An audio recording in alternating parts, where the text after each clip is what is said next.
Okay. So, the movie opens with the definition of pulp. What is the significance of this, and how does it pertain to the story and the dialogue? Okay, as I said before, the definition of pulp was a soft, moist, shapeless mass of matter. That was the first definition given. And I think what they were referring to in that definition were the people in it. A lot of them are shapeless because they're uneducated, unsophisticated, just not really shaped. They're trying to find their way. And then the other definition was a magazine or book with lewd subject matter printed on rough or unfinished paper. To me, that would be the person themselves. They're rough. They're not refined or anything, so they're kind of still trying to find themselves, if you will, and trying to figure out who they are, so they're subject matter on a rough surface. Right. Okay, so he told the story in multiple parts. How do you think that was defective for delivering information? I thought it was a good way to tell it because you get more perspective from each character rather than just from one character. Okay. Do you find this type of storytelling more effective than the normal? Like just normal storytelling, I guess? Straight out. Not really bouncing back and forth.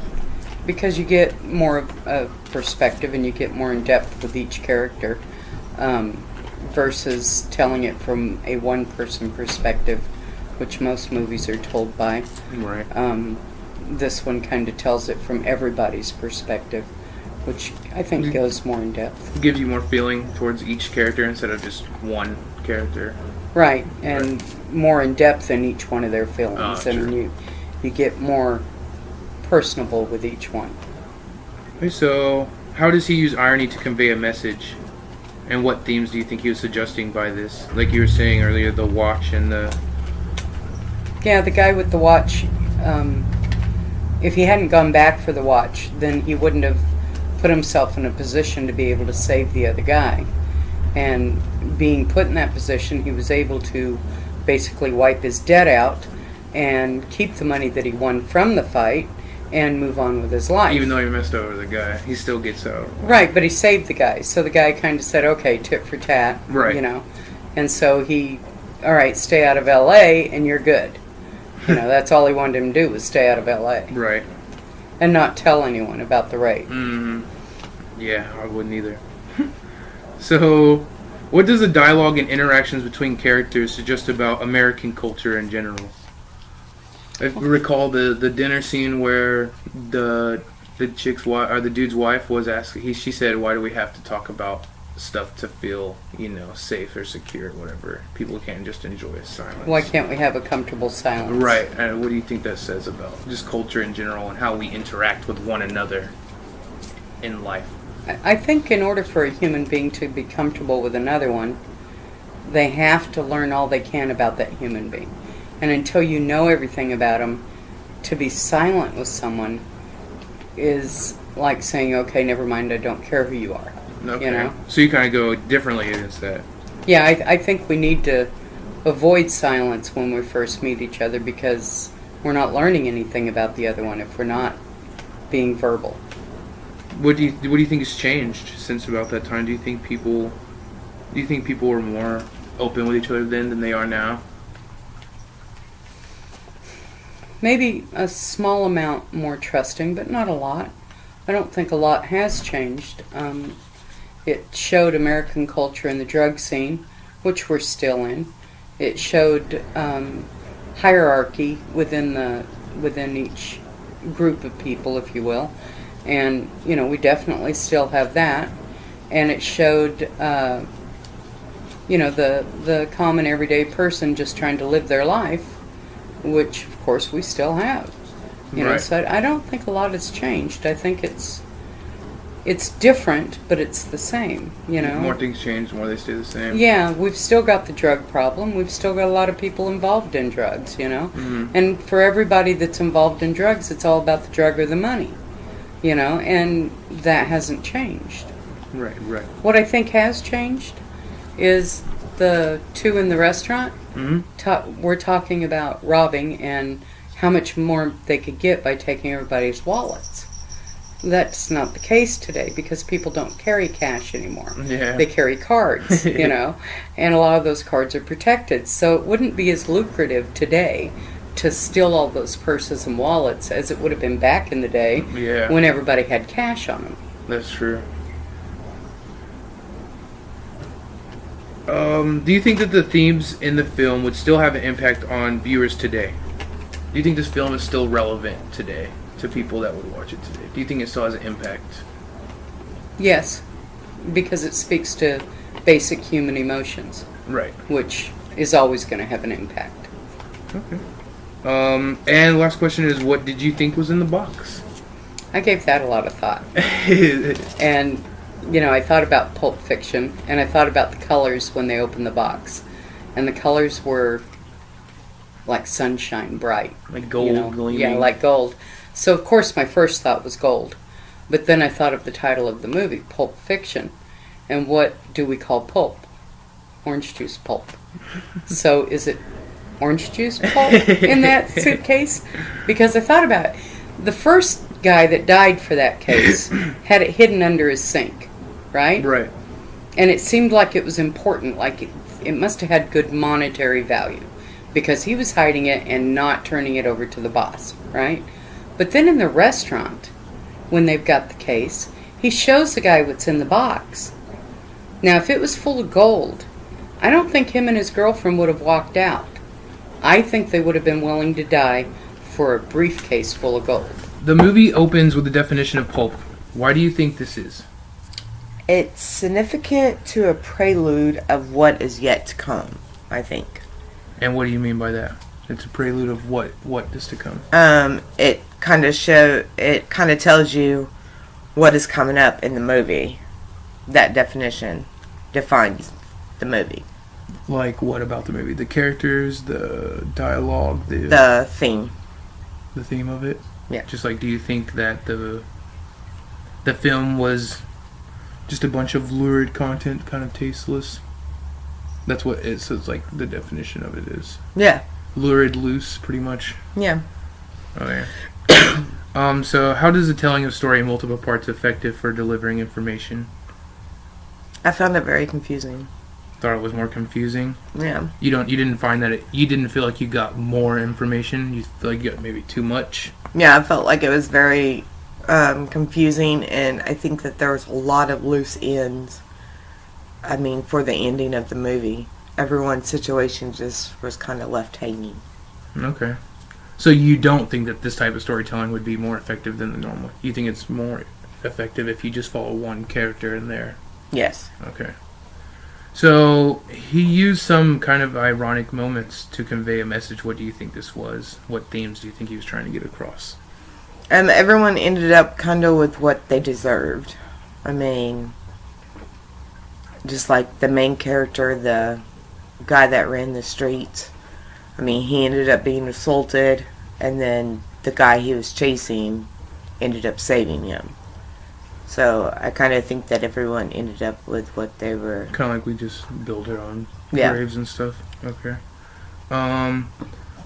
What does the dialogue and interactions between characters suggest about American culture? That American culture is truly messed up. Everyone has their own problems, and I don't. Yeah. Do you think that it has changed though? No, I don't think it has changed. I think America is still pretty messed up. Just about what? Like the stuff that we talk about and stuff that we do?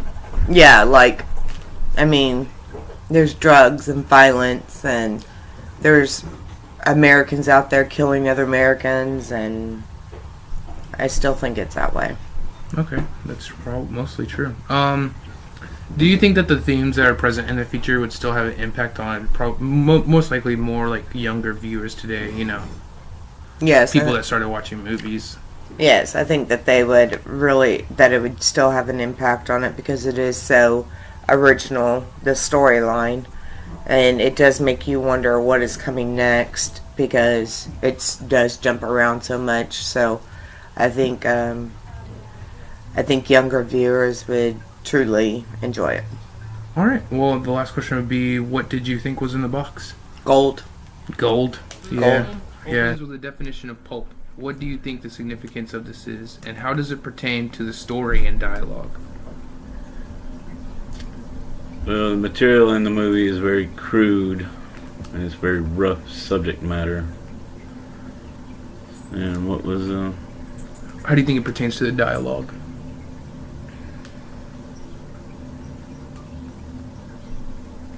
just that? It's very crude. Very crude and lurid. Yeah. Yeah. How does telling a story in multiple parts effective for delivering information? And do you find this type of storytelling more effective than the normal?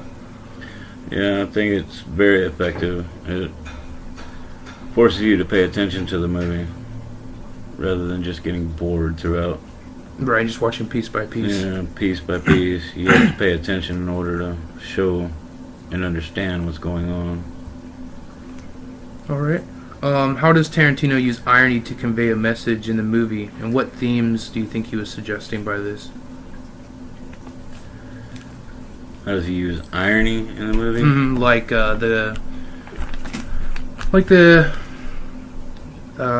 what's his name?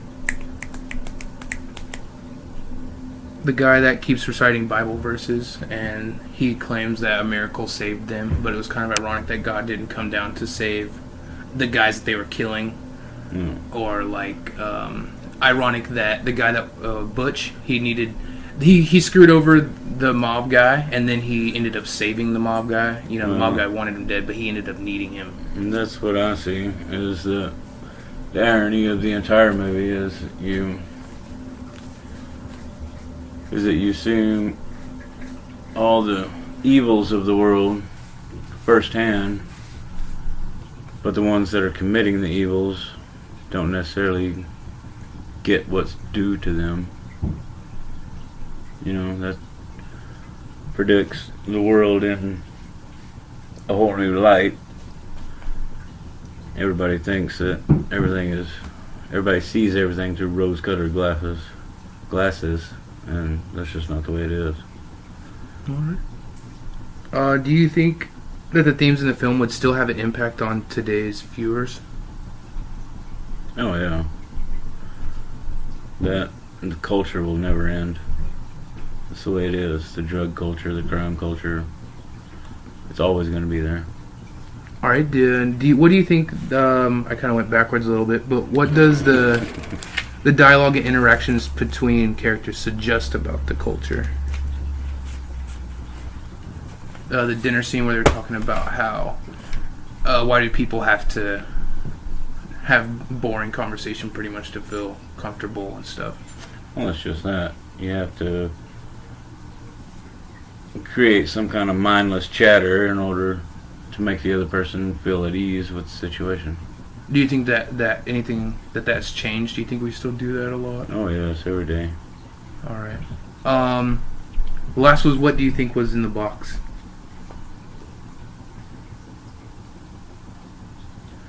I don't know. Some people say drugs. Some people say gold. And I think it's really up to your imagination. That's a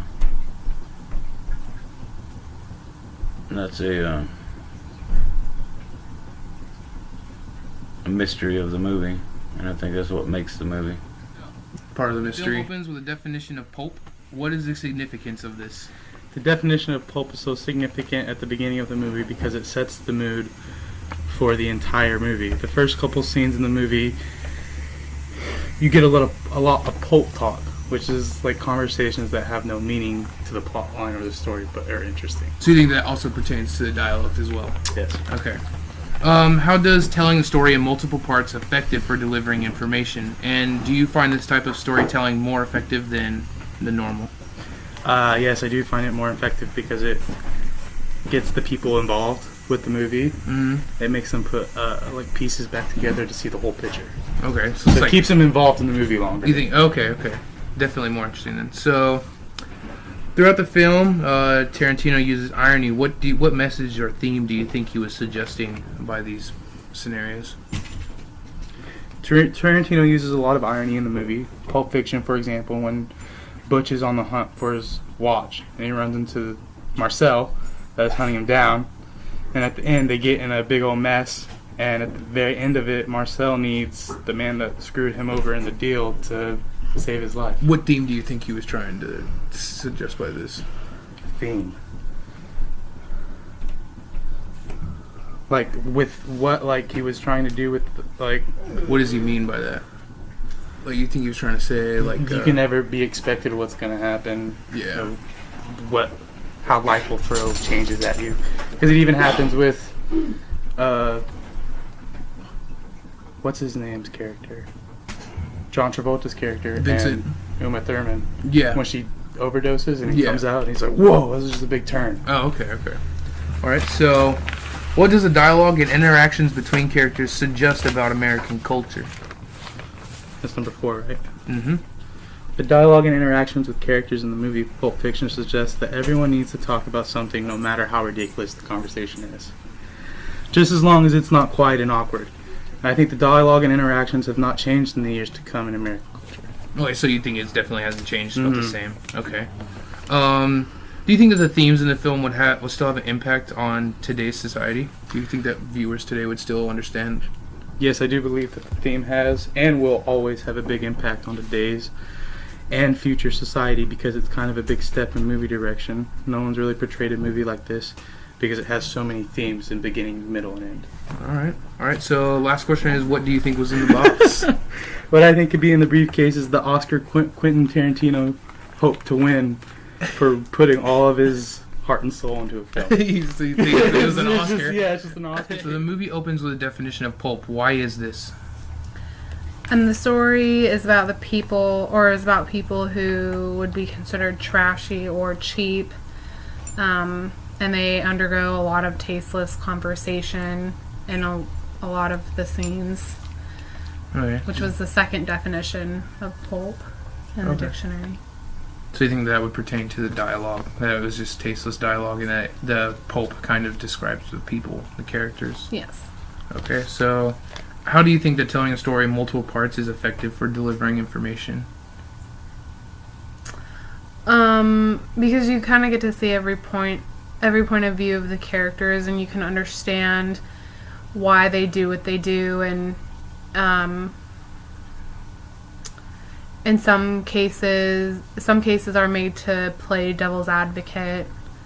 And do you think that it's more effective than the normal type of storytelling, like when you just normally follow one character?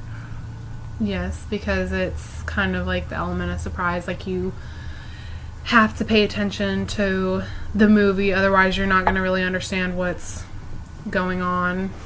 Right. Okay, so how did he use irony to convey a message in the feature, and what themes do you think he was trying to get across by those ironic moments? That we're pretty much the masters of our own destiny, that we choose kind of the path that we're going to take, and how like our lives are going to be by the things that we decide to do. Reap what we sow. Mm-hmm. All right. What does the dialogue and interactions between characters suggest about American culture? That we go out of our way to make other people comfortable, and kind of how a lot of people put it, a situation is never awkward until you make it awkward. From like the dialogue, right? Mm-hmm. So when it's just, we try to make it comfortable with tasteless dialogue, and I feel like that's kind of, we make it that way. Okay, well, how do you think that has changed? Do you think that we're more open, or how do you think that we interact with people now? I feel like there's very little interaction. Working in a food service, you see a lot of people on their phones. I mean, if there's like four people going out to dinner, whether they're friends, family, at least one out of the four is going to be on their phone and not really interacting with other people. So I feel like it's kind of been... Yeah, technology has advanced. It has overtaken just general, Social interaction. yeah, with other people. Alright, so... do you think that the themes in the feature would still have an impact on viewers today? Is it number 5? Yep. No, because I feel like unless you're looking to find the underlying messages in movies, you're not gonna really notice them. Right. So, I mean, being of the younger generation, I don't really look for that type of thing, or I don't really notice that type of thing unless I'm like purposefully trying to look for it in the movie. So you think that might be harder for people to digest now? Yeah, definitely. Okay. What do you think was in the box? I think it was probably proof of somebody, like proof of a crime that they did, or maybe a valuable information. I was thinking kind of like a memory card from a computer or something, maybe, that had a lot of valuable information that they needed on it, like codes or stuff to help them embezzle money from stock, or like Okay.